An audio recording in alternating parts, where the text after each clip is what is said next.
നമസ്കാരം. തിരുവല്ല മീഡിയ വാർത്തകളിലേക്ക് സ്വാഗതം. NDA പത്തനംതിട്ട പാർലമെന്റ് മണ്ഡലം നേതൃയോഗം BJP ജില്ലാ പ്രസിഡന്റ് VS സൂരജ് ഉദ്ഘാടനം ചെയ്തു. മോദിയുടെ ഗ്യാരണ്ടിയുമായി മത്സരിക്കുന്ന അനിൽ ആന്റണി മണ്ഡലത്തിൽ ഏറെ സ്വീകാര്യനാണെന്നും വിജയം സുനിശ്ചിതമാണെന്നും അദ്ദേഹം പറഞ്ഞു.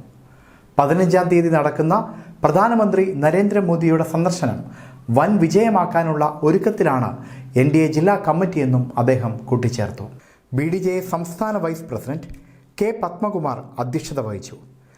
RLJP സംസ്ഥാന general secretary Ratheesh Muttappally, nationalist Kerala Congress സംസ്ഥാന general secretary Ranjith Abraham Thomas, BDJS ജില്ലാ president AV Anandaraj, socialist Janata Dal ജില്ലാ president Manju K. Nair, RLJP ജില്ലാ പ്രസിഡന്റ് ജോബിൻ മണത്തറ, LJP ജില്ലാ പ്രസിഡന്റ് രാജേഷ് കുമാർ, BJP ജില്ലാ general secretary Pradeep Airoor, Shiv Sena parliament in charge PV Manoj, nationalist Kerala Congress മേഖലാ പ്രസിഡന്റ് രാജു തിരുവല്ല, NDA ജില്ലാ കോർഡിനേറ്റർ അജിത് പുല്ലാട്ട്, NDA നേതാക്കളായ Sreeju Sadan, Prasannakumar, Vinayachandran, Anilkumar, KM Purushothaman, EP Kunjumon, RR Sumesh, MT Joseph, Anukumar, Jayapriya, VS Ajith, Benny Samuel എന്നിവർ പ്രസംഗിച്ചു.